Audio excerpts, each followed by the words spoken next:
Buenas tardes.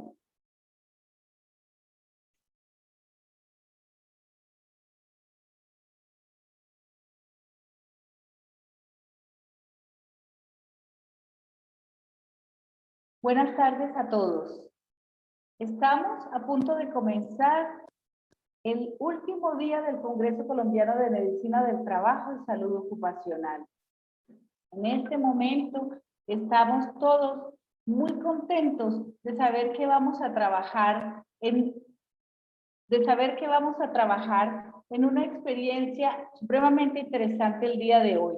Vamos a hacer una combinación de trabajo dentro de la parte legal con los desafíos legales del sistema de salud y seguridad en el trabajo frente a la nueva normalidad en un conversatorio muy. Y luego continuamos con el trabajo de cada día en la parte médica, en dos temas absolutamente importantes como lo son miembro superior y mano y el manejo de los quemados. A continuación,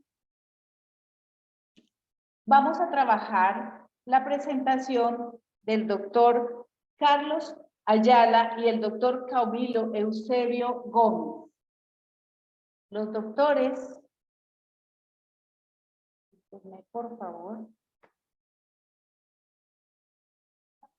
manejar el conversatorio denominado Desafíos Legales de la Salud en la Salud y Seguridad en el Trabajo frente a la nueva normalidad, con los temas avances normativos del Sistema General de Riesgos Laborales de Colombia y aspectos jurídicos y obligaciones laborales en tiempos de pandemia. Los doctores no requieren presentación. Realmente todos los conocemos y conocemos su trabajo de años en el sistema de salud y seguridad en el trabajo y en la parte legal de la seguridad social de nuestro país. El doctor Carlos Luis Ayala Cáceres es abogado, especialista en Derecho Laboral, en Seguridad y Salud en el Trabajo. Es diplomado en calificación de la capacidad laboral y ocupacional.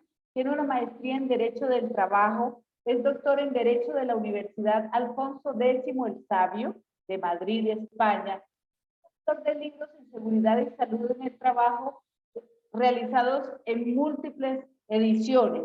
Labora en el Ministerio de Trabajo y es conferencista y catedrático de maestría y posgrado. El doctor Camilo Eusebio Gómez es médico cirujano de la Universidad Nacional de Colombia, especialista en seguridad y salud en el trabajo de la Universidad Manuela Beltrán, especialista en gerencia hospitalaria de la Pontificia Universidad Javeriana, abogado de la Universidad Católica de Colombia. Es especialista en Derecho Laboral de la Universidad Externado de Colombia y magíster en Derecho con énfasis en Responsabilidad Civil de la Universidad Externado de Colombia y candidato a doctor en Derecho de la Universidad Externado de Colombia. El doctor Gómez es docente de varias universidades y actualmente se desempeña como vicepresidente de Promoción y Prevención de Positiva Compañía S.A. Con esta muestra de primera calidad, vamos a dar paso en este momento a la primera parte de la sesión en compañía del doctor Carlos Luis Ayala. Doctor, bienvenido. Doctora Patricia, agradeciéndole a la Sociedad Colombiana de Medicina del Trabajo por estos grandes eventos académicos, que es un foro de discusión, de análisis y de ciencia. Me voy a permitir y agradecerle a todos los asistentes la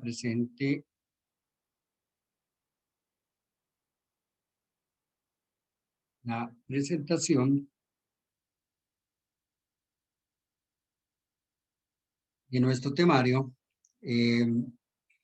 Doctora Patricia, ¿se ve bien la presentación, por favor? Perfecto, doctor. Le agradezco mucho. Entonces, por favor, los desafíos legales de la seguridad y salud en el trabajo ante esta nueva realidad. Vamos a tocar primero un desafío grande que se tiene en el sistema es el mejoramiento de las actividades de las juntas de calificación de invalidez. El segundo punto es los desafíos que trae el teletrabajo y el trabajo en casa. El tercer punto es la consolidación o no de la responsabilidad objetiva en materia del concepto de accidente de trabajo. Vemos que todavía falta más estructura jurídica de las altas cortes en materia de si estamos ante una responsabilidad objetiva. Vamos a exponer el por qué hay grandes elementos para establecer que en Colombia existe la responsabilidad objetiva en el concepto de accidente de trabajo. Y la presunción de legalidad en la enfermedad directa COVID-19. Pero no solamente COVID-19, hay las diferentes clases de enfermedades laborales directas. Y hablamos de un fenómeno que se ha agilizado últimamente con la pandemia, que es la responsabilidad penal en el sistema de seguridad y salud en el trabajo. Y el otro último aspecto es la nueva cobertura en materia de seguridad y salud en el trabajo. Es que estábamos acostumbrados a que el sistema de seguridad y salud en el trabajo para empresas públicas y privadas. No, el sistema de riesgos laborales se aplica a todo habitante, toda empresa del territorio nacional. Así sea.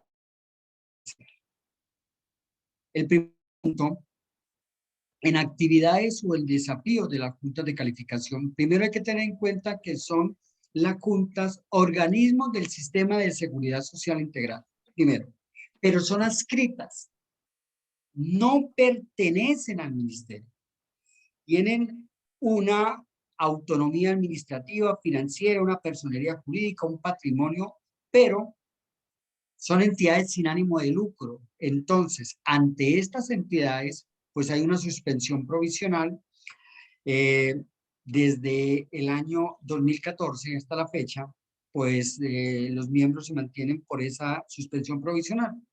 Es necesario realizar el nombramiento de las 32 juntas y una nacional 33, y no en este momento que tenemos 17 en el sistema. Entonces hay necesidad de atender, de ir a los diferentes territorios, departamentos, coloco el Amazonas, coloco la Guajira. Hoy en día hay otra realidad. Hoy en día hay mucho recurso humano valioso, preparado. Hay médicos, hay fisioterapeutas, hay psicólogos, ¿sí? Que tienen esa preparación y hay que brindarle la oportunidad en concurso de méritos, claro, para ingresar a la Junta. Entonces, ¿qué se está haciendo en esta materia? El manual de procedimientos administrativos de la Junta. A publicar es el manual que rige a la Junta, su funcionamiento. 2. Los estándares mínimos de junta. Es que los estándares mínimos no solamente son para la empresa. Estamos ante un sistema de garantía de calidad que estándares mínimos también es para las administradoras de riesgos laborales, para las juntas de calificación de invalidez, para las empresas y para los prestadores de servicios de seguridad y salud en el trabajo. Entonces, no son solamente estándares mínimos para las empresas. También hay estándares mínimos para junta y sí hay un borrador de estándares mínimos para administradoras de riesgos laborales. Hay un proyecto de ley que es el proyecto de ley 109 del 2020 sobre juntas de calificación de invalidez. Se hizo una audiencia pública, inicia el primer debate y el Congreso, pues en su sabiduría, establecerá los parámetros para integrar las juntas, estructurar las juntas de calificación de invalidez. Hay formatos de visita en materia interna del ministerio, de visita de carácter general y de carácter administrativo. Y ojo, las juntas de calificación de invalidez deben tener contabilidad. Ya el Consejo de Contaduría se pronunció, no hay vuelta atrás con libros de contabilidad y con toda la estructura, como si fuera una empresa, una entidad sin ánimo de lucro. El manual de calificación de invalidez, por favor, no se va a hacer y no se está haciendo un nuevo manual. El manual que hay en estos momentos duró 15 años para poderse expedir. Se hicieron todos los esfuerzos y pruebas del caso. Listo. Acá lo que hay es una actualización del manual de calificación de invalidez. Una mejora al manual. A veces se dice que es una colcha de retazos. No, no. Estamos arreglando los retazos que tiene el manual. Estamos arreglando y solucionando y actualizando el manual. No estamos haciendo un nuevo manual.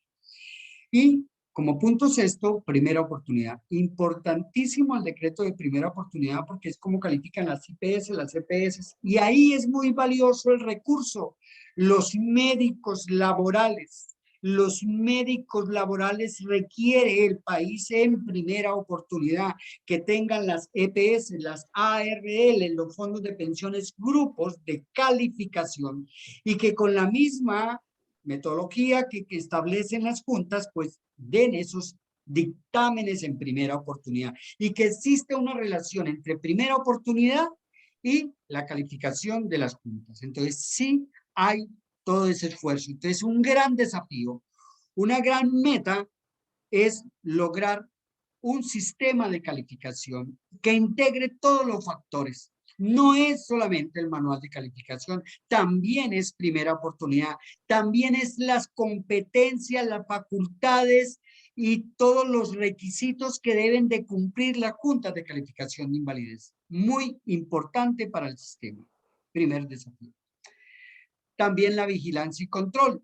En vigilancia y control, por favor, todos los días se evoluciona. Hay una vigilancia y control de parte del ministerio, pero también está la Contraloría, también está la Procuraduría. Entonces, en esta parte hay las diferentes notas, cruces, reuniones entre los diferentes actores para poder establecer los parámetros de inspección, vigilancia y control. Parámetros para que no pueda haber doble caso o sanción, porque la sentencia C-914 del 2013 se pronunció al respecto. Entonces, entre los actores sí hay de vigilancia y control, sí hay esa afinidad o ese compartir información.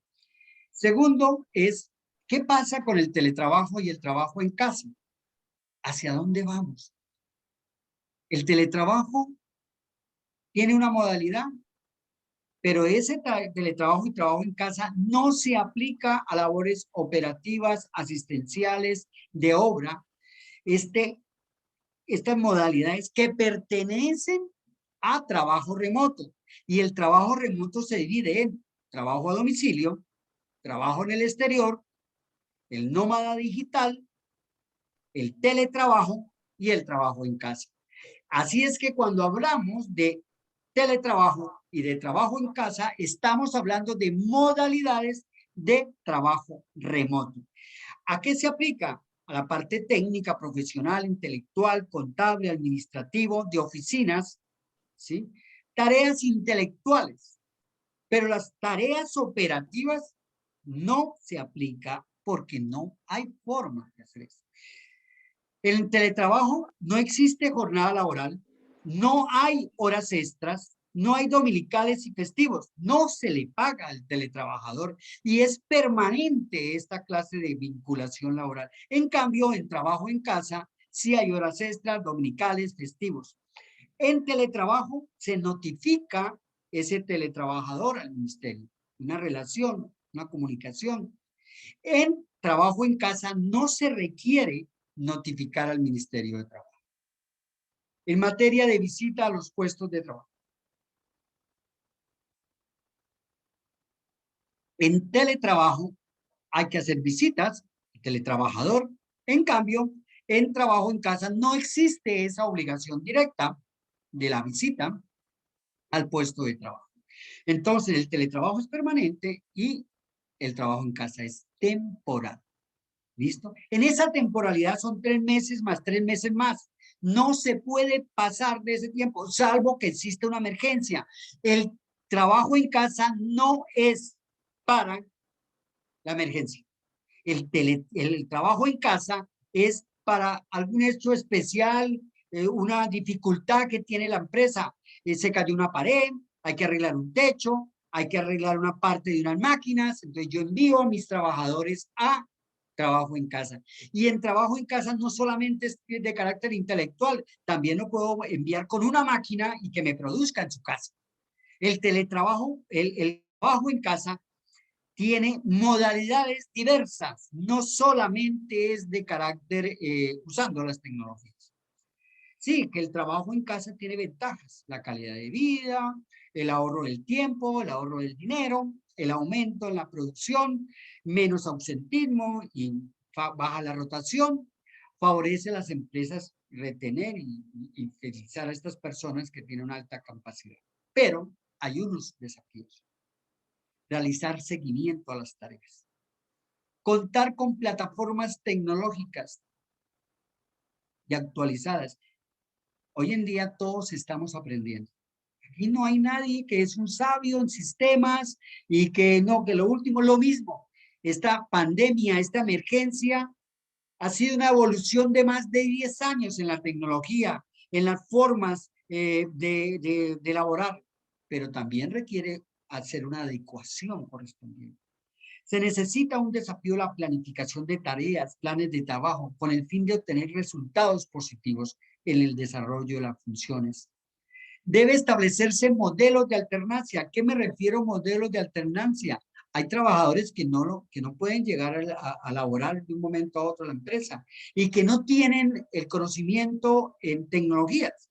Es que hay diferente clase de generación.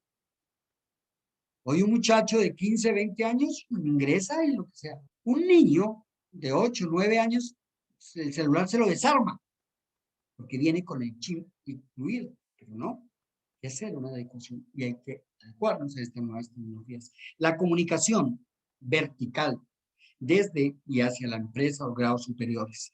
La comunicación horizontal entre compañeros para evitar el aislamiento, la disminución de producción. Las actividades de prevención y promoción de parte de la entidad administradora también es un gran reto. ¿Cómo voy a hacer prevención y promoción en trabajo en casa, en trabajo a domicilio, en trabajo en el exterior, en nómadas digitales? Cambia la tendencia de actividades de prevención y promoción. El factor psicosocial y la realización de pausas activas, también importante. El seguimiento y el registro del se necesita hacer un seguimiento y se necesita un registro. ¿Para qué? Para establecer la cobertura de la entidad administradora de riesgos laborales, porque es que el trabajo remoto en materia de teletrabajo y trabajo en casa exige el domicilio, el tiempo, la actividad correspondiente, tiempo, modo y lugar que se presta al servicio, para determinar también la cobertura del concepto de accidente de trabajo. El trabajador tiene un gran desafío, las nuevas tecnologías, la disciplina y la constancia. Y en los procesos de selección y de permanencia en los cargos, las empresas van a seleccionar al mejor funcionario trabajador preparado y con mejores resultados. Entonces, se tiende a que las empresas hagan una selección de acuerdo. Mire, es que no es el trabajador que llegó a la oficina, se colocó a las 8 de la mañana, dejó el saco en la oficina, se tomó un tinto, leyó el periódico y se alistó para la hora del almuerzo. Y en el almuerzo, bueno, ¿qué ha pasado? No. ¿Qué produce? ¿Qué hizo? ¿Cuánto hizo? ¿En qué tiempo lo hizo? Trabajo en casa, teletrabajo son más exigentes, pero hay que preparar a los trabajadores. Hay que preparar la empresa en materia tecnológica. La empresa debe hacer un seguimiento de las actividades de trabajo en casa. Y trabajo en casa es temporal. Ah, que no, que me gustó, que es que el sistema está que sirve, que no sé qué. Ah, señor, entonces pasémonos a teletrabajo, que es permanente. Pero usted trabaja en casa son 3 meses, más 3 meses más, y de acuerdo a la necesidad o un caso especial, pues podrá seguirse por un tiempo, pero no es permanente el trabajo en casa. Desafíos de los empleadores, la planificación, la evaluación de resultados de trabajo, la capacitación. Tienen que capacitar a sus trabajadores, realizar el seguimiento sobre el estado de salud físico y mental de los trabajadores. El empleador, la empresa, debe hacer acciones para la fidelización del personal más capacitado y que produzca. Fomentar la formación y la capacitación tecnológica. El empleador debe fomentar la autoorganización sin que se requiera la supervisión directa. La motivación al trabajador, no caer en el desánimo que trae el trabajo remoto. Cumplir los horarios que ese vieron, cumplir los horarios de trabajo en casa y la fecha de entrega de resultados. Entonces, mire que el empleador tiene un gran desafío y es que estamos hablando de la pospandemia, estamos hablando de la retorno laboral y el retorno laboral debe ser de manera gradual y se requiere hacer exámenes al trabajador. Un trabajador que hace año y medio no va a la oficina, hombre, tengo que hacerle un examen, hombre, tengo que mirar su parte psicosocial, hombre, tengo que hacerle una inducción. Miremos cómo está la parte tecnológica del trabajador y vamos a capacitarlo. ¿Listo? Entonces, lo que es teletrabajo y trabajo en casa requieren o traen un desafío como tal a las empresas. Y en la pospandemia es importante establecer, incorporar, hacer exámenes a los trabajadores que se reincorporen. Porque usted no sabe en qué condiciones le llega el trabajador. No, tiene año y medio. ¿Qué pasa si tiene COVID? ¿Tuvo COVID? Todo eso. Que no, que mire, estamos ante una pandemia. Y ante la pandemia, ese derecho a la intimidad, no, porque es que yo tengo que cuidarme para cuidar a los demás. Y yo como empresa debo saber, y eso lo establece la circular 41 del 2020. Debo hacerle seguimiento a los casos de COVID. Lo mismo establecen los protocolos. La resolución 66 del 2020, la resolución 223 y 392 del 2021. En materia de concepto de accidente de trabajo, debemos establecer si estamos ante una responsabilidad objetiva. Es un gran desafío que tienen las altas cortes. ¿Por qué? Porque la fuerza mayor son hechos de la naturaleza. Una avalancha, un terremoto, un murciélago que causó el COVID. O el caso fortuito, que son las actividades humanas o empresariales, y ese puede ser que el COVID se haya creado en un laboratorio, entonces, caso fortuito. Pero estos dos están derogados. Los derogó el Código Sustantivo de Trabajo. La culpa o negligencia grave de la víctima. El trabajador no usa el tapaboca, viola los protocolos, pero está dentro de la empresa. Accidente de trabajo. Claro que es accidente de trabajo. Ah, que violó las normas. No, eso es otra cosa, lo sanciono y todo. Que le pegó un compañero, que contagió. Claro, lo puedo llevar a un proceso penal. ¿Listo?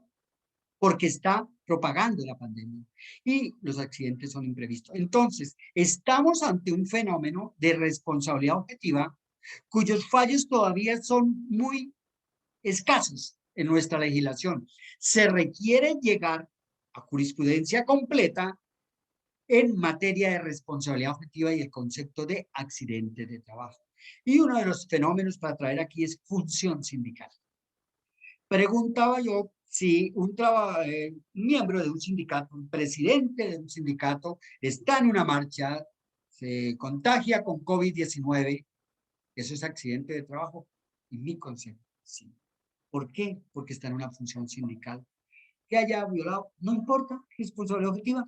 ¿Qué pasa? Lo dice el artículo 373 y 374 del Código Sustantivo de Trabajo. Lo dicen los convenios de libertad sindical, lo dice la Constitución, el derecho a la protesta.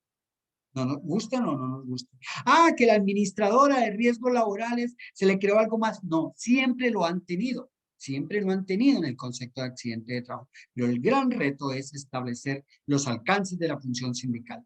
¿Qué es función sindical? Para mí, función sindical está en el artículo 373 y 374 del Código Sustantivo de Trabajo y en la Constitución y en los convenios sobre libertades sindicales. Es muy importante. Un partido de fútbol organizado por el sindicato es accidente de trabajo. Sí, señor, es accidente de trabajo porque en sus estatutos establecen actividades deportivas y no necesitan pedirle permiso a la entidad administradora de riesgos laborales, no necesitan pedirle a la empresa porque es una función sindical. En enfermedad laboral directa, me siento honrado en haber participado en el decreto 676. Me siento honrado en haber establecido parte de la teoría de la enfermedad laboral directa. ¿Por qué? Porque el artículo 202 del Código Sustantivo de Trabajo establece la presunción legal. Ustedes encontrarán en textos, en códigos derogados. No está derogada el artículo 202 del Código Sustantivo de Trabajo. el artículo 4 de la ley 1562 del 2012 y el artículo 1 del decreto 676 del 2020 establecen una presunción, iuris en iuris. ¿Qué es eso? En derecho. ¿Qué significa? Que con el solo diagnóstico es de origen laboral. COVID-19 es la enfermera de UCI de origen laboral. No, que vaya a la junta. ¿Cuál junta? No, que vaya a la RL. No, señor, no tienen por qué calificar las juntas ni en primera oportunidad un caso de primera línea, un caso de un médico en UCI atendiendo COVID, porque se presume que es de origen laboral con el solo diagnóstico. Entonces, es muy importante establecer que no solamente se reformó COVID-19, sino las enfermedades directas, albestosis, silicosis, neumoconiosis, mesotelioma maligno y ingresa el COVID-19. El COVID-19 ingresa como enfermedad laboral directa con el fundamento del artículo 202. Es una verdad provisional en favor de el sector de la salud que trabaja en la presente pandemia. Es un claro reconocimiento de esas garantías laborales. Lo mismo, los elementos de protección personal no los debe asumir el contratista trabajador independiente, los debe asumir la empresa. Esa es otra deuda que teníamos con los contratistas. Los contratistas merecen esos elementos de protección. Igualmente, los exámenes médicos los debería asumir también la empresa, porque dice la ley 1562 del 2012 que el contratista, trabajador independiente, se asimila a un trabajador dependiente. Entonces, muy importante. ¿Y cuál es el desafío? El desafío es establecerle los derechos que tienen las enfermedades laborales directas. El desafío es darle a los médicos sus derechos, prestaciones y económicas y asistenciales con el solo diagnóstico. Si la ARL no está de acuerdo, si la empresa no está de acuerdo, recurran a la justicia laboral ordinaria. Pero el médico, el enfermero, la enfermera, los que están en primera línea, ya con el solo diagnóstico son de origen laboral. Lo mismo las incapacidades. Las incapacidades se le deben reconocer y no tiene por qué mandarlo a teletrabajo y trabajo en casa. El artículo 22 del decreto 1374 del 2020 también establece esa garantía, pero eso se deriva de acá. Vuelvo y repito, el artículo 1 del decreto 676 establece que desde el momento del diagnóstico, sin que se requiera la determinación del origen en primera oportunidad o dictámenes de la Junta de Calificación de Invalidez. Si ustedes me preguntan que una junta está calificando a un médico de UCI y que le está haciendo el procedimiento, yo le digo que no tienen competencia. Porque es que la ley dijo que con el solo diagnóstico ya es de origen laboral. ¿Listo? Y sabemos quiénes son de primera línea. Otro fenómeno y otro reto que tenemos nosotros en el sistema es la responsabilidad penal. Cuando hablamos de responsabilidad penal, estamos hablando que el sistema de riesgos laborales se ve afectado, se ve incluido, se ve actualizado con la responsabilidad penal. ¿En qué momento? En que el artículo 368 y 369 del Código Penal establece que como medida sanitaria, violar normas de la presente pandemia causan pena entre 4 a 8 años. El contaminar, el andar en fiestas clandestinas, no usar tapabocas, todo eso es parte del derecho penal. Y aquí tenemos a alguien condenado por violar normas de la pandemia, pero también tiene efectos para poder ser desvinculado laboralmente, porque está violando los protocolos, porque está violando el artículo 62 del Código Sustantivo de Trabajo y el sistema de gestión. Bueno, eso sería alternativa. No, no lo pueden echar, sí lo pueden echar. Aquí tenemos otro caso que contaminan, afectan a 2 trabajadores, fallecen, la empresa no tiene protocolos, no elementos, condenado el jefe de seguridad y salud del trabajo, Paco, 46 meses, y el gerente de la empresa, Pedro Pérez, 48 meses. Homicidio culposo en el sistema de riesgos laborales. La falsificación de incapacidades. Se toma, no, es que eran 2 días. No, señor, usted afectó la fe pública, por lo tanto, 16 meses de prisión. Señora, mujer, condenada. Entonces, observamos cómo es que la legislación penal está afectando el sistema de riesgos laborales. Nueva cobertura en el sistema, un gran desafío es que tenemos a la CAN, tenemos el Ejército Nacional, que es un régimen especial, pero ya tiene el sistema de gestión con norma supranacional de la CAN. ¿Por qué? Porque en este país todas las empresas militares, magisterio de Ecopetrol deben de tener sistema de gestión. Ay, que yo soy de régimen especial. No, usted tiene que tenerlo conforme a la resolución 957 del 2005 de la CAN. Deben de tener sistema de gestión y ya lo tienen. Si lo tiene el Ejército Nacional, que es una empresa, digámosle, de 260.000 hombres uniformados, sino, ¿qué otra empresa, no? Régimen especial, entonces Ecopetrol, Magisterio y fuerzas militares deben de tener sistema de gestión. Entonces nos cambia la pirámide de Kelsen en materia de riesgos laborales. La CAN, Comunidad Andina de Naciones, Bolivia, Perú, Ecuador, Colombia, la Constitución, la ley, los decretos ley, los decretos, las resoluciones, circulares y los protocolos. Protocolos que son parte de los sistemas de gestión de seguridad y salud del trabajo. Tenemos lineamientos y tenemos guías. Una constante actualización a los médicos laborales, a todos los que manejan sistemas de gestión de seguridad y salud del trabajo, a todos los catedráticos, a todos los que trabajamos en este medio. Es el constante. Todos los días nos está cambiando. Entonces, muy importante porque hay que manejar todo eso. Cobertura. ¿Qué tenemos? Otro reto es las personas privadas de libertad, su afiliación al sistema de riesgos laborales y los de primera respuesta a aquellos voluntarios que acreditados y activos del sistema nacional, que es el decreto 1809 del 2020. Entonces, de esta manera, por favor, están los desafíos que tenemos en el sistema general de riesgos laborales con esta nueva eh, eh, realidad que hoy en día estamos todos los colombianos. El sistema está cambiando constantemente. Doctora Patricia Castillo, mis agradecimientos y mi reconocimiento, todo este gran esfuerzo y trabajo que realiza la Sociedad Colombiana de Medicina de Trabajo y a todos los asistentes, mil gracias por su asistencia. Doctor Camilo, entonces les agradezco mucho esta participación. Doctora Patricia Castillo, gracias. Doctor Carlos, muchísimas gracias. Les había dicho a los participantes que teníamos la sala más taquillera del día y yo sé que así es y ahora lo reconfirma la presencia de doctor Gómez.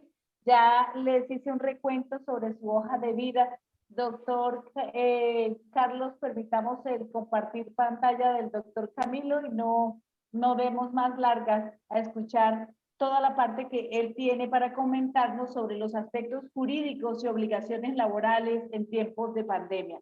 Doctor Camilo, bienvenido. Patricia, muchas gracias. Un saludo especial para el doctor Carlos Luis Ayala, quien me antecedió y me deja con el reto acá de mantener esta audiencia cautiva para al final el espacio de las preguntas. Un agradecimiento a la Sociedad Colombiana de Medicina del Trabajo por su invitación a este espacio tan familiar, tan agradable para mí. En la medida en que me han invitado, he buscado la manera de acompañarlos. Un saludo muy, muy especial también para el doctor Cástulo Rodríguez y para Mireya, gestores tan importantes de todo lo que ha sido este crecimiento, esta construcción y este posicionamiento de la Sociedad Colombiana de Medicina del Trabajo, a todos mis colegas médicos, a todos los profesionales de la salud que hacen parte de este importante auditorio. Hoy pues nos aborda un tema bien interesante, casi que diría yo que trascendental en lo que representa toda la situación propia de la pandemia y son esos desafíos legales que encontramos frente a la nueva normatividad. Viene el doctor Carlos Ayala pues precisó esos aspectos claves importantes en esta evolución normativa y si no quisiéramos simplemente precisar la normatividad que deriva, que emana del Ministerio de Trabajo, sino aquello todo que nos ha tocado a nosotros como el tema de los protocolos de bioseguridad, resolución 666, lineamientos técnicos para aplicación de determinación de elementos de protección personal, para aplicación de pruebas, rastreos, PRAS, plan de vacunación, pues encontramos una avalancha normativa que hace que pues nosotros debamos mirar sobre qué nos enfocamos y cómo avanzamos. Yo quiero partir de 2 o 3 precisiones iniciales en este espacio. La charla pues va a estar orientada primero a que, como bien lo decía Patricia, nos refiramos a los registros, estadísticas que encontramos en este momento en el sistema de riesgos laborales, su evolución de 2015 acá, una breve descripción de ese comportamiento de el teletrabajo y el trabajo en casa en el año que lo hemos vivido de marzo de 2020 hacia acá. Y quiero dejar unos minutos importantes para que hablemos del tema de estabilidad ocupacional, las tendencias jurisprudenciales que si bien han cambiado en unos aspectos, pues creo que en su esencia no ha tenido una importante variación. Y con eso pues pasaríamos al espacio de las preguntas. Nos encontramos ya casi llegando al mes 15, iniciando el mes 15 de la pandemia, y cuando empezamos el año pasado en marzo a sufrir esta situación, a sufrir todo esto que estaba pasando, a presenciarlo como tal, pues hubo una descripción o más bien una asociación a lo que estaba empezando a pasar con algo que se había descrito a través de un sociólogo, Sigmund Bauman, cuando se presentó la Guerra Fría, este conflicto entre Estados Unidos y Rusia y demás Europa, esa parte de Europa, que describía cómo se sentía el ejército americano. Y entonces describían un entorno volátil, un entorno con una elevada incertidumbre, muy complejo, que conducía todo esto a una importante ambigüedad. Y ese contexto, claro que nosotros lo empezamos a vivir en ese momento, sin ninguna duda y sin ninguna diferencia frente a lo que representaba para nosotros ese reto importante. Yo lo digo y lo reafirmo con mucha vehemencia, es que nosotros ahora somos protagonistas y protagonistas de primera línea en lo que representa el momento histórico para el planeta y para el país. Y nosotros, desde nuestra formación como especialistas, como líderes en seguridad y salud en el trabajo, tenemos mucho por aportar. Ese momento que tenemos en este instante preciso, casi que es potenciado a no sé cuántas veces respecto a lo que representó incluso cuando se expide la ley 1562, en donde volvemos a tomar protagonismo los que manejamos el tema de seguridad y salud en el trabajo. Ahora en este momento creo que no hay una empresa que pueda pensar en una reactivación sin no tener un protocolo de bioseguridad, sin no redefinir sus matrices de riesgos y peligros, y creo que ha sido importante para nosotros. Ese momento histórico lo tenemos que de verdad destacar y hacer valer, y que la profesión que nosotros hemos escogido al servicio de estas comunidades de trabajadores importantes, pues también así lo hagamos nosotros, hagamos velar mucho por esta protección hacia estos trabajadores. Este entorno que se escribió al comienzo de la pandemia como tal, pues se modificó, y nosotros ahora pues podemos hacer referencia a que tenemos un entorno ni siquiera VICA o BUCA, sino un entorno VICA. Se agregan otras palabras o otros conceptos a esto. Ya no es solo la incertidumbre, sino también la inmediatez.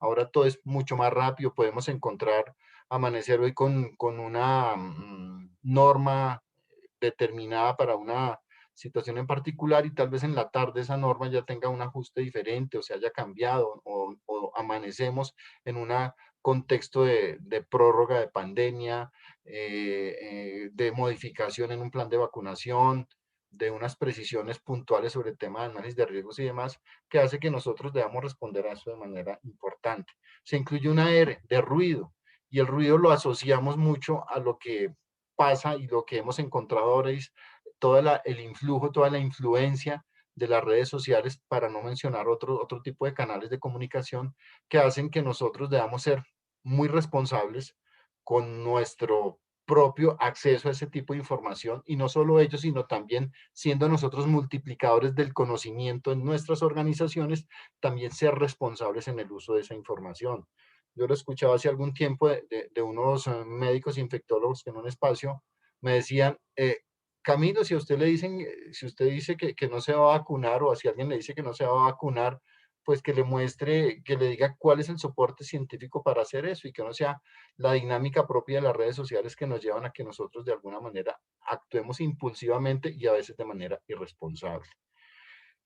Y se suma otra letra, dos letras más, que es la A de aceleración. Todo ahora es mucho más acelerado, si no solo es inmediato, sino también acelerado. Y eso nos lleva a que las decisiones que tomemos en promoción y prevención de verdad sean, insisto, responsables, coherentes, eficientes y eficaces. Y una última acepción que se incluye a este contexto que vimos actualmente es una simultaneidad de disparidades. La situación determinada de ansiedad que produce la pandemia golpea de igual manera al empresario, al trabajador, al grupo familiar, pero también debemos tener en cuenta que esta situación propia que estamos viviendo, derivada de la pandemia como tal, ha aumentado y ha demarcado mucho más esa brecha social importante que tenemos, no solo en el planeta, sino en el país. Las estadísticas de septiembre del año pasado del DANE mostraban cómo el impacto del COVID ha tenido un importante protagonismo en estratos 1, 2 y 3, 0, 1, 2 y 3. Casi que el 95% de la población para ese momento contagiada con COVID correspondía a estos estratos. La invitación es acá es que nosotros miremos este mundo o esta situación particular con una visión a corto y mediano plazo, que miremos hacia el interior de nosotros, que encontremos nuestras fortalezas, nuestras debilidades, que fortalezcamos aquellas cosas que podemos mejorar nosotros, que respondamos de una manera ágil a la adaptación que debemos tener. El marco normativo, como bien lo precisaba el doctor Ayala, a lo que me referiré de pronto un poco más adelante con otro tema importante, pues deriva en gran medida de lo que la Organización Internacional del Trabajo ha planteado para lo que tiene que ver frente a la lucha contra el COVID. Si bien menciona o tiene en cuenta varios pilares como tal, yo quiero enfocarme en este pilar, en el tercer pilar, en relación a el enfoque de las normas en seguridad y salud en el trabajo en este momento hacia dónde deben ir. Y esto incluso está alineado con lo que nosotros estamos viendo en la normatividad interna y también en los proyectos regulatorios que se están estructurando y que pues a muy corto, a mediano plazo también se van a convertir en normas importantes. Y aquí quiero destacar todo lo que tiene que ver con las nuevas modalidades de trabajo, así ya se mencionaba todo el tema del teletrabajo, el trabajo en casa, el trabajo remoto, todo lo que tiene que ver con la discriminación y la exclusión de ciertos grupos poblacionales. Ahora incluso lo vimos con un poco más con mucho más de definición. Si bien antes encontramos que había trabajadores que estaban aislados por una condición determinada, credo, condición, orientación sexual, cualquier otra limitación física que pudiesen tener, pues ahora con este tema de pandemia y con el trabajo remoto se han aún exacerbado ese tipo de condiciones y por eso las normas tienen que ir orientadas a proteger ese tipo de poblaciones como tal. También lo establece la OIT en este documento para América Latina y del Caribe, que tiene que ver con las herramientas para un retorno seguro al trabajo. Se definen acá unos pasos importantes, no me voy a detener a mirar esto. Solo quiero destacar de estos 10 pasos, este que tiene que ver, el número 8, considerar los factores de riesgo psicosocial y otros riesgos. Acá miren que destacan o separan un poco de los riesgos que debemos nosotros permanentemente evaluar, que no podemos pensar que el común denominador de lo que tiene que ver con el tema de el retorno laboral y demás se oriente solo a protocolos de bioseguridad o a riesgo biológico, sino también todos aquellos riesgos que han permanecido y siguen en las operaciones que normalmente desarrolla una empresa. El tema psicosocial no es extraño para ninguno de nosotros, que tiene que tener un desarrollo normativo importante. Es así como estamos nosotros a la espera, entre otras cosas, de la aplicación, la posibilidad de aplicar la batería de riesgo psicosocial de manera virtual, que es una necesidad importante para las organizaciones. Solo quería destacar eso de manera importante. Contexto nacional. ¿Cómo nos encontramos nosotros de manera rápida para que veamos acá cuál ha sido la evolución en cuanto a empresas afiliadas al sistema de seguridad social en el tema de riesgos laborales? Pasamos con un crecimiento casi del 52%, pasamos de tener 644.000 empresas a en este momento tener casi 980.000. El crecimiento en trabajadores no fue tan grande. Realmente en este periodo tenemos un crecimiento del 7%, teniendo en este momento 10.3 millones de trabajadores formalizados, digámoslo así, en el sistema de riesgos laborales, 10.3 trabajadores cotizando al sistema. pero tenemos claro que nuestra población de trabajadores, no solo que sean personas en edad económicamente activa, sino que efectivamente están trabajando, supera los 22 millones de personas. Tenemos casi 10 millones, un poco más de 10 millones de personas en la informalidad. Y si miramos el sistema de seguridad social en su contexto de integralidad, miramos que en el tema de salud tal vez sí podemos favorecer en ellos a través de los regímenes subsidiados cierta cobertura. ¿Qué nos pasa en riesgos laborales? Es un interrogante que surge y que dejo abierto para que nosotros podamos de alguna manera mirar si estamos haciendo referencia a que nosotros no solo nos orientamos sobre una normatividad local, no es lo que nos rige únicamente una normativa interna, sino como bien se mencionaba, Comunidad Andina de Naciones, Organización de Estados Americanos, un sistema convencional que regula también ese tipo de definiciones y gestiones y actuar propio de los estados y de los trabajadores, lleva a que también deba ser de manera responsable o deba existir una protección a ese tipo de poblaciones. En el tema de trabajadores afiliados al sistema en la modalidad de teletrabajo y trabajo en casa, mirar cómo, yo les decía, vamos a mirar marzo 2020, marzo 2021, un año, 12 meses. Pasamos de 42.000 trabajadores a 56.000. Hay un crecimiento, como bien ustedes ven acá representado, casi de unos 14.000 trabajadores. Pero en el trabajo en casa sí nosotros en este momento tenemos una cifra importantísima, 400.000 trabajadores. Cifra que también yo de alguna manera pongo en duda en razón a que yo considero que hay un cierto tipo de subregistro. Esta información que estamos compartiendo es el último informe de fase Colda que presentó esta misma semana en un evento específicamente relacionado al teletrabajo y el trabajo en casa. 400.000 trabajadores. Yo creo que la población que en este momento está desempeñando actividades en trabajo en casa supera fácilmente el 1,5 millones de trabajadores. Que estén informadas las administradoras, nos queda la duda que el empleador esté cumpliendo con esa obligación. Yo creo que no lo es de esta manera. Miremos en qué sectores está focalizada este tipo de modalidad de trabajo. Para teletrabajo, sector inmobiliario y comercio, para trabajo en casa, con las particularidades que mencionó el doctor Ayala, administración pública y defensa, educación y sector inmobiliario. Casi que la mitad de los trabajadores que están en esta modalidad corresponden al sector público y al sector defensa. Y miremos el tema de accidentalidad. Primero la general y después aterrizamos en lo que tiene que ver con la modalidad de teletrabajo y trabajo en casa. Desde 2015 a la fecha ha habido una importante disminución en el número de accidentes de trabajo, pasando casi de un 7.5 por cada, una tasa de 7.5 por cada 100 trabajadores a una de 4.3, una disminución casi del 42%.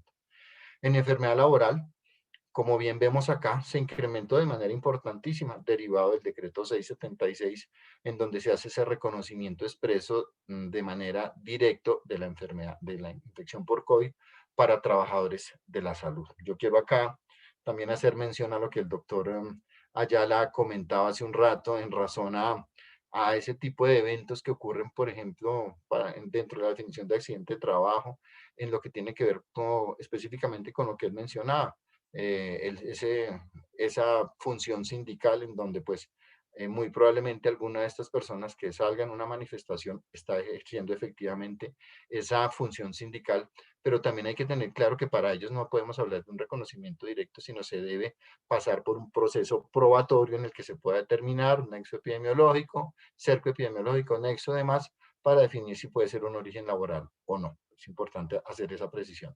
La enfermedad laboral definitivamente incrementó y el comportamiento que hemos visto desde el inicio de la vacunación desde el mes de febrero hacia acá es una reducción dramática, gracias a Dios, el reporte de enfermedad laboral en este tipo de población. Realmente es una de las principales evidencias porque aún encuentra uno la duda en las personas, me vacuno, no me vacuno, tiene un efecto, inmunidad de rebaño, bueno, como nosotros lo queramos dimensionar o establecer, efectivamente sí.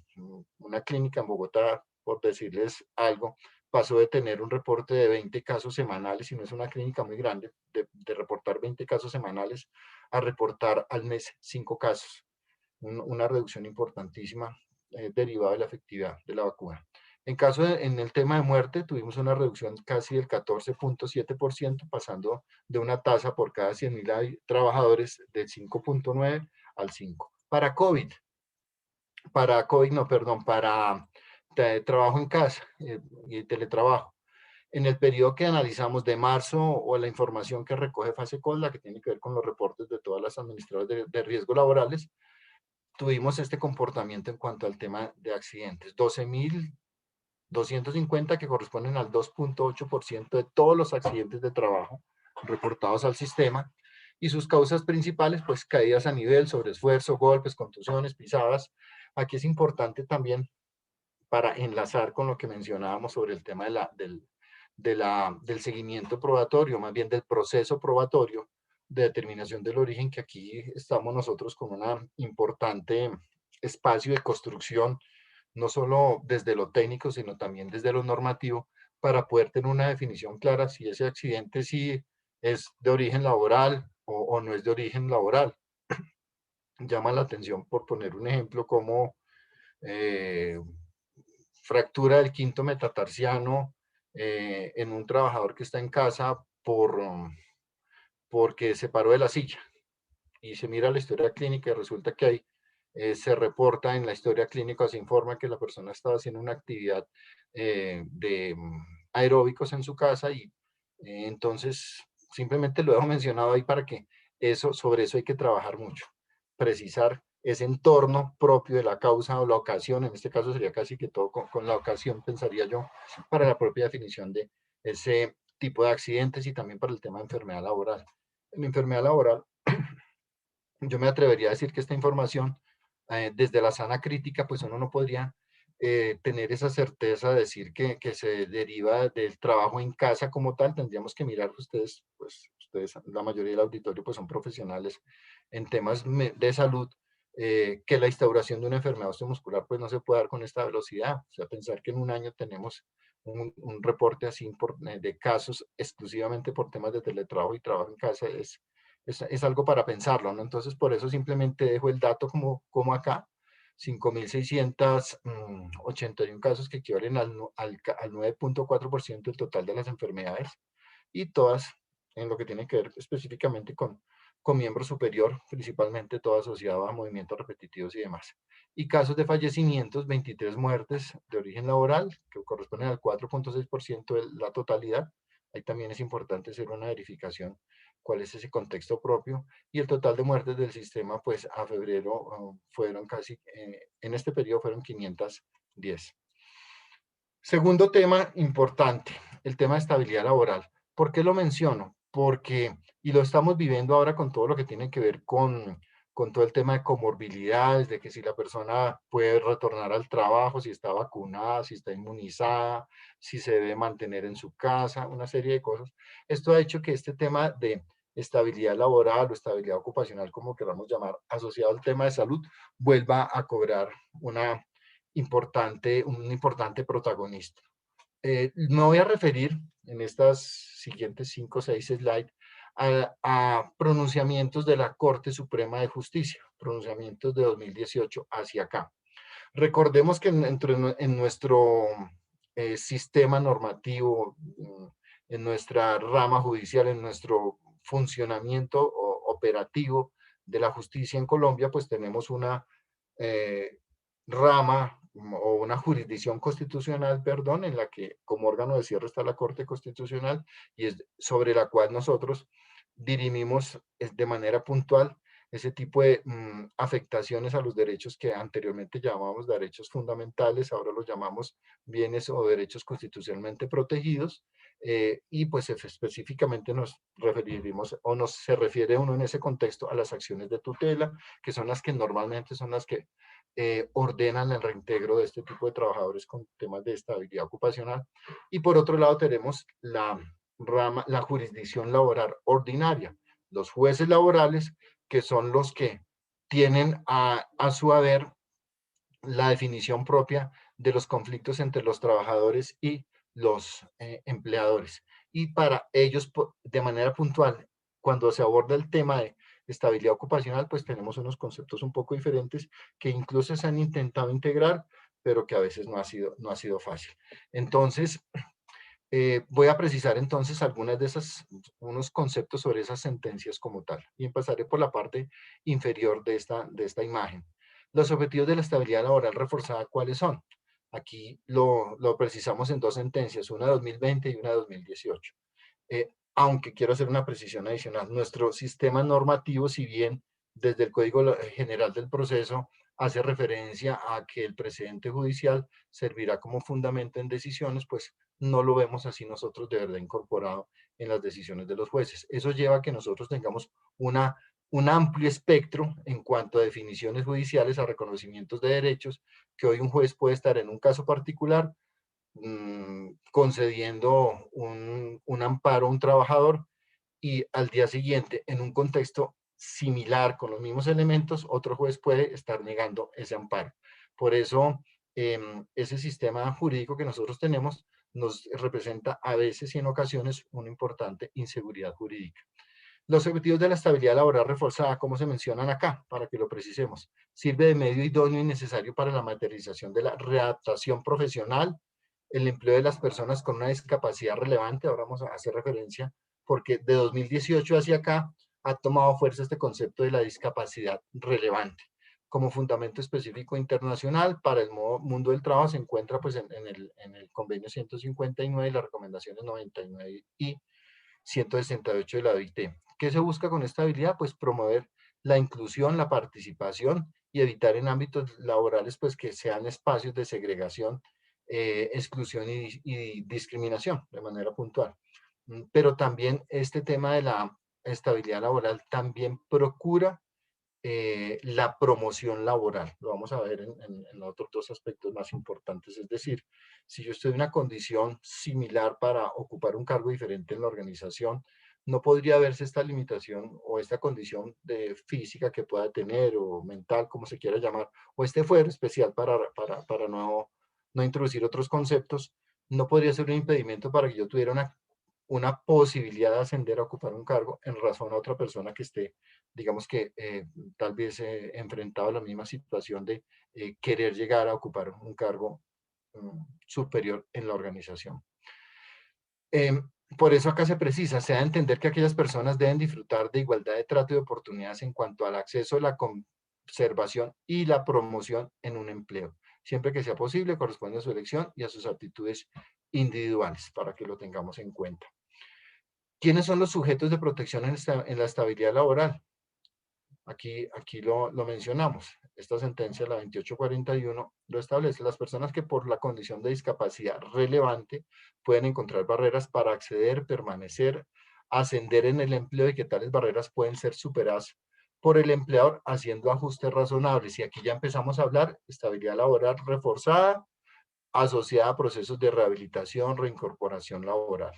En todos los aspectos propios que establece el propio, que tiene el propio protocolo de rehabilitación y reincorporación laboral. Y pues se insiste acá en el tema de condición de discapacidad relevante. Y es acá donde nosotros tenemos que abordar o revisar una acción una sentencia de unificación de la Corte Constitucional en 2017, la SU 049, que haciendo referencia a la estabilidad ocupacional, aborda dos temas importantes. El primero, en donde no se habla solo de estabilidad laboral como sinónimo de una relación laboral, un contrato de trabajo, sino también se amplía ese ámbito a la estabilidad ocupacional, hablando de esas relaciones divergentes de laborales, contratos de prestación de servicios y otro tipo de modalidades que hacen que entonces ese amparo tenga una radio de protección mucho mayor en cuanto a cobertura de población e incluya a todos aquellos que tienen, por ejemplo, que trabajan bajo órdenes de prestación de servicio. Esta sentencia es importante tenerla en cuenta, la SU 049-2017 que les mencionaba, porque no solo cobija, como les digo, a aquellos que tengan una relación laboral dentro de un contrato de trabajo, sino también aquellos que tienen esas otras formas, como las llamo, divergentes de relaciones laborales. Una pregunta que existe muchas veces, ¿existe presunción de despido discriminatorio? Y aquí hacemos referencia cuando se le termina el contrato de trabajo a una persona que tiene una condición de debilidad manifiesta. Disculpen, me vuelvo un poquito porque yo dejé abierto el tema de discapacidad relevante y no les precisé a qué hace referencia cuando hablamos de esta discapacidad relevante, que aquí la estamos mencionando. Cuando hablamos de esta discapacidad relevante, lo que la Corte Suprema de Justicia establece es que, y así lo establece también en el artículo 26 de la 361, que para las jueces laborales no hay tal estabilidad laboral, sino no tenemos una estabilidad relevante. Y esa estabilidad relevante, en la interpretación que hacen los jueces laborales, se asimila a una pérdida de capacidad laboral, es decir, a una calificación de la pérdida de capacidad laboral que supere el 15%, para poder uno hacer referencia a un tema de una estabilidad laboral reforzada. Y acá por eso se establece en esta sentencia que las personas con esa condición de discapacidad relevante pueden encontrar barreras para acceder, permanecer, ascender en el empleo, y que tales barreras, pues, como les decía, pueden ser superadas por deben ser atendidas por el empleador. Por eso acá vuelvo a esta sentencia en donde se hace referencia a esa presunción del despido discriminatorio. Es decir, si se le termina un contrato de trabajo a una persona con justa causa, debe existir de verdad esa razón objetiva, de ser algo que sea claro, que sea fácilmente probable, eh, en el sentido probatorio, obviamente, y que yo no pueda enmascarar bajo esa decisión de terminar el contrato de trabajo con una justa causa que puede que no lo sea, un proceso o una condición de discriminación. Por eso esa decisión tomada puede ser controvertida por el trabajador, y el trabajador solo debe demostrar que sí cuenta con esa condición de discapacidad para que se pueda beneficiar de esa presunción de que lo han discriminado, y tendrá que el empleador efectivamente acreditar que sí existió la justa causa. Una terminación de contrato en donde no se califique como corresponde, no se pruebe esa justa causa con una persona en condición de debilidad manifiesta, hace que ese despido sea ineficaz, y eso es un concepto que tanto aborda la Corte Constitucional como la Corte Suprema de Justicia en su sala laboral. Y por eso esta sentencia, pues así lo precisa, la 1310 como tal.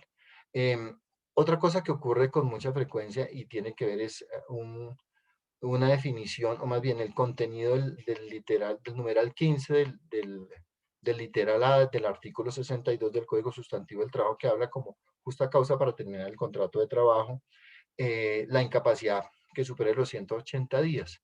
Si bien esto lo revisó la Corte Constitucional en esta sentencia, en la C200, en donde se mantiene exequible esa norma, quiere decir que sí se podría proceder a esa terminación de ese contrato de trabajo bajo esas condiciones. Es claro que debe efectivamente validarse si no se, y además esa norma entra en contraste con lo que tiene la ley 100 del 93 en todo lo que tiene que ver con el proceso que todos conocemos de la incapacidad de 180 días prorrogable por otros 360, concepto de rehabilitación integral y demás. Se ponen casi que en confrontación lo del Código Sustantivo del Trabajo con la terminación a los 180 días y lo que establece la ley 100. La Corte, al analizar esta sentencia, no se ocupa en esa confrontación de normas, pero sí lo que establece es que el empleador debe considerar muy bien los riesgos para el trabajador, para otras personas, y que debe evaluar muy bien si efectivamente esta condición de salud que pueda padecer el trabajador puede afectarlo si se mantiene en el empleo que está desarrollando. Por eso cuando hablamos de una autorización al Ministerio de Trabajo para terminar un contrato de este tipo,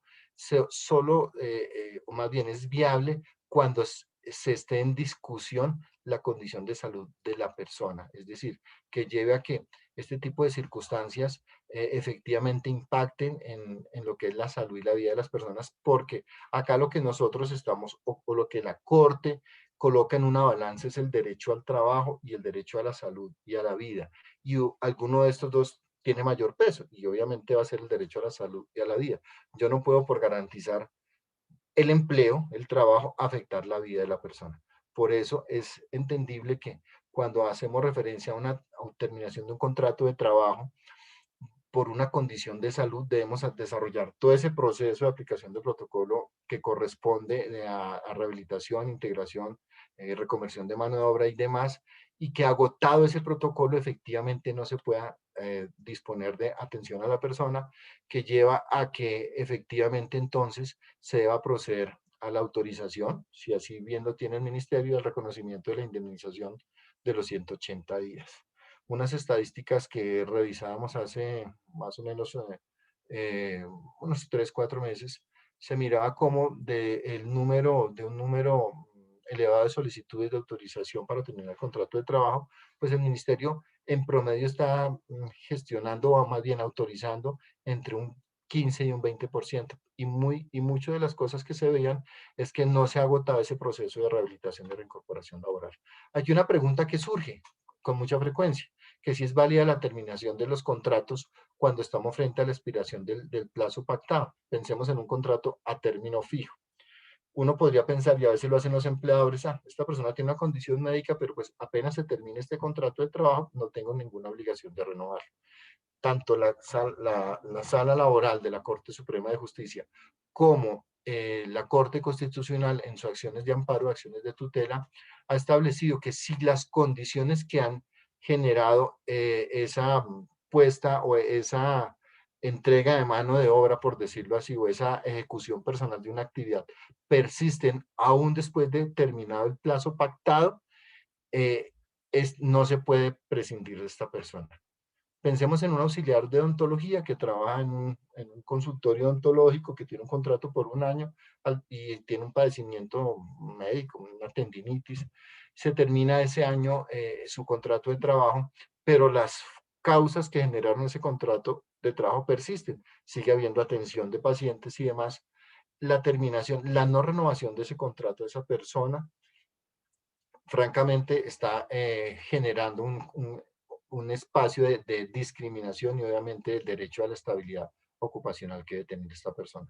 Culminación de contratos por mutuo acuerdo debe ser plenamente libre, voluntario e informado para el trabajador la situación que deriva de la decisión de terminar un contrato de trabajo por mutuo acuerdo.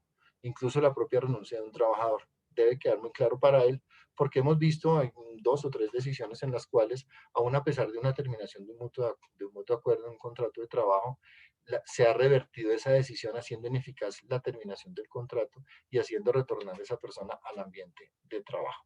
Ya nos referimos al tema de la incapacidad que supera los 180 días y acá una pregunta que se hace, que si el derecho a permanecer en el trabajo es un derecho perpetuo. Claro que no. Eso sí lo debemos tener todo claro y pues ahí juegan muchos elementos, desempeño laboral, procesos disciplinarios y demás, obviamente procesos bien encausados como corresponde. Acudir al inspector de trabajo cuando se alega una justa causa en un accidente para la terminación de un contrato de una persona en situación de discapacidad. Como les digo, para la sala laboral, para la sala laboral, tengamos en cuenta, solo se debe acudir al inspector de trabajo cuando la terminación de contrato es por la situación de discapacidad. Si hay una justa causa para terminar un contrato de trabajo, siempre y cuando esta justa causa sea lo suficiente en una persona con una condición de discapacidad, debilidad manifiesta, como nosotros lo querramos precisar, si está soportada la justa causa como corresponde, sin violación al debido proceso, con el derecho de defensa del trabajador, y es algo que no tiene nada que ver con la situación médica, no se requiere autorización al Ministerio de Trabajo, así lo establece la sala laboral y también la Corte Constitucional en algunas sentencias en vigencia del periodo del doctor Carlos Bernal Pulido, donde hizo esa precisión. Si efectivamente no hay una vulneración, no se evidencia tras el proceso de terminación de ese contrato de trabajo, una discriminación, es válida esta terminación del trabajo. Y finalmente lo que tiene que ver con el tema de adaptación y readaptación profesional. Comprende pues el permitir que la persona con discapacidad relevante obtenga y conserve un empleo adecuado, progrese en el mismo, tengamos en cuenta esto, y se promueva así la integración o reintegración de esta persona en este tipo de entornos laborales. Quería hacer esas precisiones importantes sobre el tema de la estabilidad ocupacional que, como digo, ha tomado fuerza nuevamente y va a ser algo que va en los meses siguientes y en los años venideros, va a tener también unas importantes decisiones y precisiones desde la jurisdicción laboral como desde la jurisdicción constitucional en lo que tiene que ver con las acciones de tutela. Acá, como un mensaje casi que final, tener en cuenta que para todos nosotros los profesionales en seguridad y salud en el trabajo debemos tener una permanente actualización en todo lo que es el tema de legislación, analizarlas, revisarlas, comentarlas en nuestros equipos de trabajo, plasmar nuestros escenarios propios de los problemas y las dificultades que tenemos en el ambiente de nuestra organización, en esos espacios que nosotros podamos hacer de construcción en cuanto al análisis normativo, tener las mejores fuentes de consulta. Pues las mejores fuentes de consulta sabemos que las encontramos por ejemplo, en la página del Fondo de Riesgos Laborales, donde encontramos toda la normatividad, los proyectos normativos. Tener una adecuada articulación entre la matriz de riesgos y peligros y la matriz legal, a la que tenemos que estar actualizando y alimentando con toda la normatividad que vaya surgiendo, pero no solo que se convierta en un documento que no se aterriza a la organización, que no se pone en práctica, sino que lo más importante es eso, que efectivamente lo que nosotros encontramos como aspectos normativos nuevos que impactan nuestros procesos productivos y del relacionamiento con nuestros equipos de personal, también debemos nosotros de verdad aplicarlos como corresponde. Y hacer una socialización de esa documentación me parece que es importantísimo, y evaluar el cumplimiento de esos requisitos legales. Patricia, muchas gracias, y muchas gracias a quienes aún nos acompañan. Doctor Camilo, muchas gracias. Muchas gracias por su muy puntual y valiosa exposición. En este momento están viendo una encuesta sobre la evaluación de la exposición que han tenido ustedes de estos dos abogados y el doctor Camilo, que es médico y abogado. Creo que ha sido una tarde absolutamente nutritiva desde el punto de vista de los conocimientos, de los aspectos que son más relevantes en este momento, dada la visión y de obligaciones que se vienen frente a esta nueva situación de trabajo remoto, de trabajo en casa y de la pandemia. Ahora bien, hemos querido preparar, ustedes nos han hecho preguntas, hemos agrupado las preguntas y hemos preparado un video de respuestas que vamos a mostrarles, y esperamos que en él se respondan muchas de las inquietudes que ustedes tienen. Recuerden colocar en la cajita de preguntas las preguntas con correo electrónico para que las que creamos que no quedan subsanadas podamos responderlas directamente o a través de darles las gracias, recordarles que tenemos la clausura después de que terminemos las charlas del día de hoy, y luego de ella tenemos una sorpresa musical maravillosa a la cual les invitamos muy especialmente. No se vayan después de la clausura, sigan con nosotros, con su copa de vino, inviten a su esposo, a su esposa, a sus hijos que se sienten al lado suyo, y celebremos la vida y celebremos en honor de nuestros compañeros, todos los médicos que han fallecido por causa de la pandemia, los trabajadores y también los compañeros médicos en salud ocupacional y médicos del trabajo. Honremos sus vidas, honremos su amor a la vida con esta tertulia musical que se va a presentar. Muchas gracias a todos. Les recuerdo que el libro de este año es el Tratado de Medicina del Trabajo y Salud Ocupacional, el cual muy pronto en la página estará establecido cómo se puede adquirir. En este momento, entonces, vamos a darle paso a Carol para que por favor nos regale el contenido de la... Hay un pequeño problema con el sonido, se entiende muy bien. Tuvimos una pequeña dificultad con la conectividad, sin embargo creemos que son muy valiosas, por lo tanto quisimos insistir en pasárselas a ustedes. Luego de esto pasaremos al receso y los invitamos a que vean la muestra comercial. Terminemos las preguntas y un pequeño video que les vamos a presentar. Carol, muchas gracias.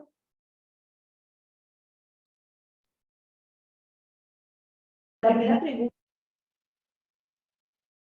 es, para cada uno de ustedes, ¿cuáles son los principales desafíos a nivel normativo que debe afrontar el país a nivel del sistema general de riesgos laborales? Doctora Sala. Sí, doctora, y uno de los desafíos es lo que muy bien el doctor Camilo ha destacado, esos ajustes a los sistemas de gestión, a las matrices legales, a estar constantemente actualizados en todo lo que es este fenómeno que existe hoy en día y prepararnos para la pandemia. En ese marco, la pospandemia nos va a exigir ajustar los puestos de trabajo, quién llega, quién no llega, todo el derrotero que tiene que ver con el sistema de calificación, con aquellos nuevos actores que ingresan al sistema, con esta nueva generación que es de las tecnologías. Entonces, los desafíos legales y tienen desde el Congreso hasta la última resolución, pero la empresa debe estar muy actualizada. Y los jefes de seguridad y salud del trabajo hoy en día tienen una gran responsabilidad. Doctor Camilo. Muchas gracias, doctora Ayala. Patricia. Yo aquí sé que hay muchos desafíos, muchos retos en cuanto a este tema. Quisiera acá destacar cuál es uno que, doctora Ayala, es lo que tiene que ver con los procesos de calificación de funcionamiento de las juntas de calificación de invalidez. En este momento tenemos, no sé, doctora, cuántos exámenes represados, tanto de origen como de capacidad laboral. Sí.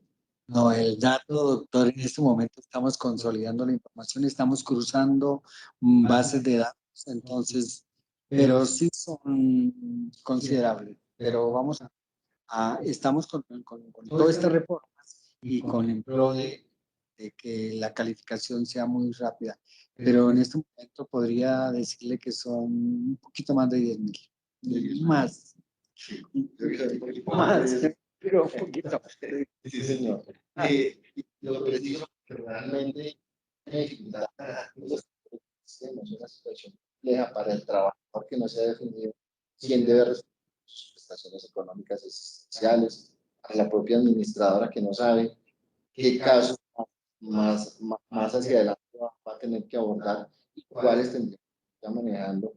Y también si quisiéramos ir por un aspecto importantísimo y es esa acción oportuna para este tipo de personas, cómo nosotros también podemos estar incidiendo, tiene que ver con un proceso de rehabilitación y de incorporación mucho más eficiente que hemos visto de verdad afectado. Por eso sí es uno de los principales desafíos. Otro importante, y lo estamos viviendo ahora con todo este tema de orden público y demás, es el tema de afiliación irregular. Yo creo que la intervención sobre esos sistemas de afiliación a través de agrupadoras y demás, pues yo creo que también deben tener una solución importante, porque lo vivimos, un trabajador que está haciendo sus aportes, pero que muy probablemente no esté efectivamente incorporado al sistema, pues eso es un riesgo importante y ojalá también sobre eso se pueda avanzar. Y finalmente, lo que tiene que ver con esa cobertura informal. Digamos que el sistema en este momento está, como yo mencionaba, cuando les da algo, creo que tenemos la mitad de la población trabajadora en este momento en un contexto de informalidades. Hacia allá debemos trabajar todos, instituciones, agremiaciones, empleadores y demás, para procurar nosotros cómo blindamos esta población, porque ellos también son sujetos de esos derechos de una condición digna de trabajo, una remuneración como corresponde.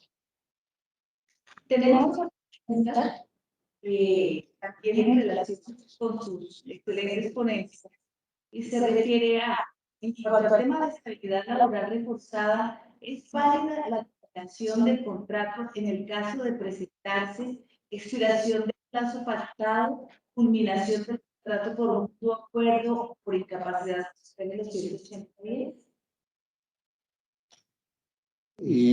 Doctor Camilo, hay muchas figuras de estabilidad laboral reforzada. La primera es cuando el contrato es fijo, contrato a un año, contrato a 6 meses. Pero si no está involucrado el estado de salud, eso no es una causa objetiva. Hay que recurrir al inspector de trabajo para la autorización. Pero si está involucrado el estado de salud de la persona, no.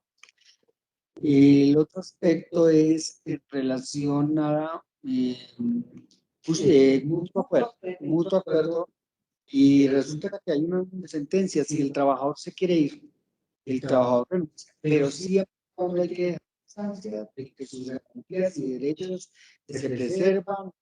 El mutuo acuerdo requiere esa requisito, que el trabajador esté consciente y no haya ninguna forma de cohibir su voluntad, y que el trabajador destaque que conoce las garantías, los derechos de la Ley 361 de 1997, porque la Corte dice no, ni siquiera vale ese consentimiento, porque el trabajador no manifestó esos derechos y esa garantía. Y lo último, despido del trabajador por más de 180 días, es la sentencia que muy bien establece el doctor, que es la sentencia C200 del 2019, que establece que no, hay que recurrir al inspector de trabajo y que el estado de salud no esté involucrado. Pero finalmente dice la Corte que si definitivamente el trabajador no puede elaborar, no puede trabajar, no puede prestar el servicio, y se hizo todos los estudios de puesto de trabajo, listo, se puede llevar, pero se establece una indemnización de 6 meses y hay que pedirle permiso al inspector de trabajo. Doctor, yo creo que, doctor Camilo, yo creo que usted hizo una excelente exposición y trató estos temas. Por favor, sírvase complementar su criterio. Sí, doctor, muchas gracias. Frente a lo que decía el doctor Ayala, de que si definitivamente las condiciones de salud se van a ver afectadas para esta persona, la autoridad ministerial, el ministerio, pues tendrá que hacer su proceso para entregar esa autorización, porque lo que la Corte, en esa sentencia aborda es que coloca en una balanza pues esos dos derechos tan importantes, el derecho a la vida y el trabajo. No puede por favorecer y garantizar un tema de generar trabajo, afectar la salud de la persona. Como bien lo precisa el doctor Ayala, pues hay que asumir esa indemnización de los 180 días de la ley 361. Y solo para hacer una adicional, a veces los empleadores consideran que tengo un contrato de término fijo y solo a la terminación de ese contrato, pues yo me puedo desligar de esas situaciones de protección que amerita ese trabajador. Hay que recordar, como también lo vimos en una de esas sentencias que les mencionaba, que si persisten las condiciones de trabajo, pues a esa persona debe mantenerse así sea un contrato a término fijo. Yo no puedo pensar de odontología, que tengo un contrato a un año, termino el año, tengo un túnel de escape, alguna cosa, entonces su jefe diga, pues, en el plazo, pues hasta aquí llegamos, no, porque ese odontólogo continuar con su consultorio muy probablemente y hará que entonces que esa persona sea quien debe continuar en ese trabajo. Muchas gracias. Tenemos una pregunta final. Quisiéramos hacer muchísimas más preguntas, pero creo que la sociedad de medicina del trabajo se va a dar todo el interés en invitarlos a cada uno a exponer eso a todo el grupo de médicos de trabajo más adelante en uno de nuestros conversatorios. La tercera pregunta es la pandemia. Los trabajadores que ya han sido infectados, que cumplen con el esquema, deben retomar la presencialidad. ¿Qué obligaciones tienen las ARLs frente a las últimas disposiciones legales sobre vacunación? Doctora, ya tenemos que ir a la tercera. La vacuna no es, tome primera dosis, segunda dosis, ya empezó a trabajar. Hay que mirar en condiciones, hay que hacer un examen, hay que mirar la parte psicosocial, hay que hacer una reinducción, hay que ajustar los puestos de trabajo, hay que mirar de golpe qué patologías tiene el trabajador. Entonces, es parte de la misma pospandemia, es parte de ese nuevo reingreso laboral, y hay que hacer unas actividades completas y abordar todo el aspecto del trabajador. Entonces, la respuesta es no. Eso no es de inmediato, eso no es que mañana usted empieza a trabajar, usted terminó su vacuna, no, hay que hacer unas actividades que son propias de las actividades de post-pandemia. Y en ese sentido también hay diferentes conceptos. Uno. Y la pregunta es las entidades administradoras y sus obligaciones en materia de vacunación. Por ahora, en el plan de vacunación, la ARL no debe proporcionar estas vacunas como tal.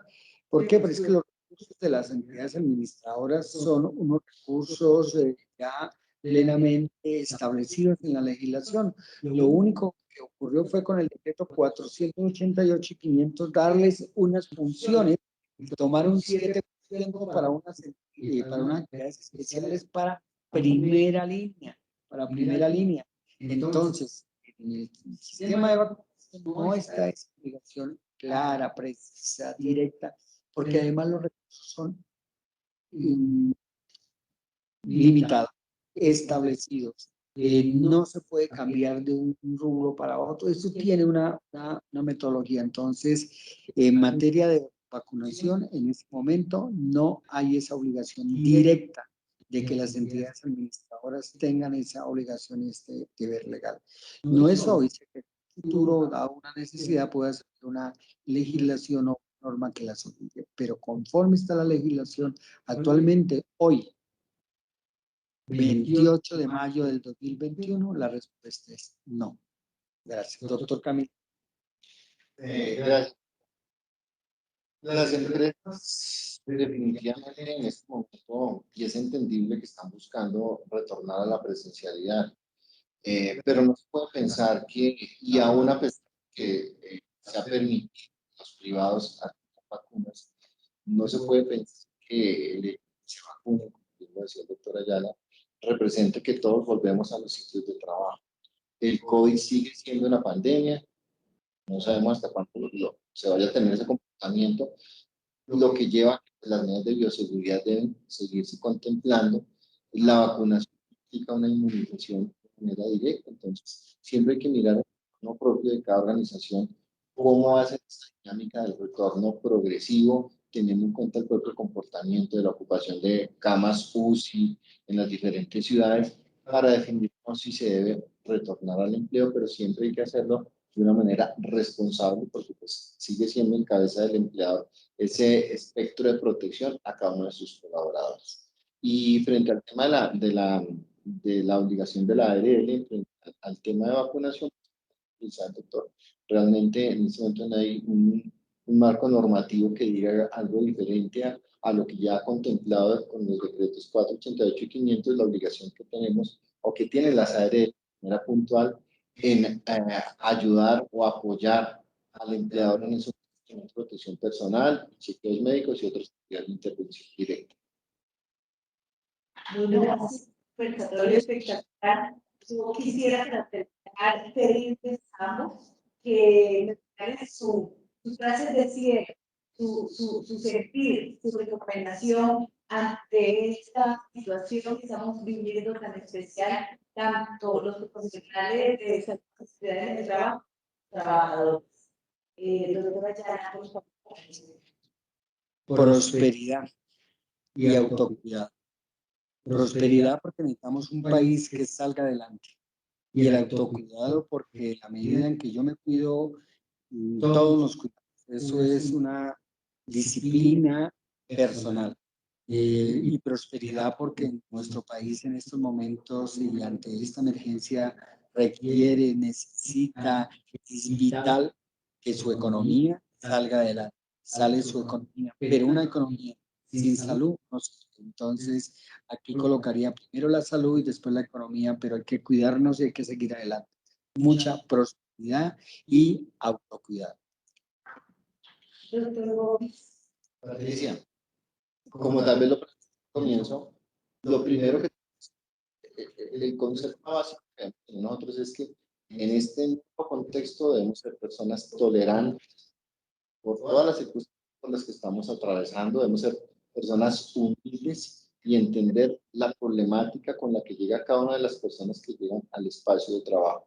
Ustedes, responsables de sistemas de gestión en las organizaciones, deben entender las situaciones particulares por las que pasa cualquier persona que vuelve al trabajo que está desde su casa. Entonces, es un reto mayor que tenemos nosotros, como se precisa del autocuidado, lo debemos mantener, esa dinámica de positivos que encontramos, pero que miremos con humildad a cada uno de nuestros colaboradores, con tolerancia y que hagamos un diálogo constructivo que permita salir adelante de esta situación, porque no vamos a poder pensar únicamente estando protegidos en casa, no confinados, sino protegidos, vamos a poder generar la sostenibilidad de las organizaciones. Algunos tienen que volver, la mayoría tal vez, pero en su debido momento, y por eso es claro, nosotros siempre miremos con ese contexto propio de la pandemia como la mejor oportunidad. Creo que no ha sido ningún otro momento en la vida tan importante para nosotros como sistema de gestión de seguridad del trabajo, de ser protagonistas de la historia, para cuidar a nuestros trabajadores y procurar la sostenibilidad de las organizaciones y del país. Muchas gracias, doctor Gómez, muchas gracias, doctora Rosa Ayala, muchas gracias, Positiva Compañía de Seguros, muchas gracias al Ministerio de Trabajo y Social y a todos ustedes, muchas gracias por haber estado con nosotros en este conversatorio en el marco del Congreso 41 de la Sociedad Colombiana de Medicina del Trabajo y Salud Ocupacional. Gracias a todos.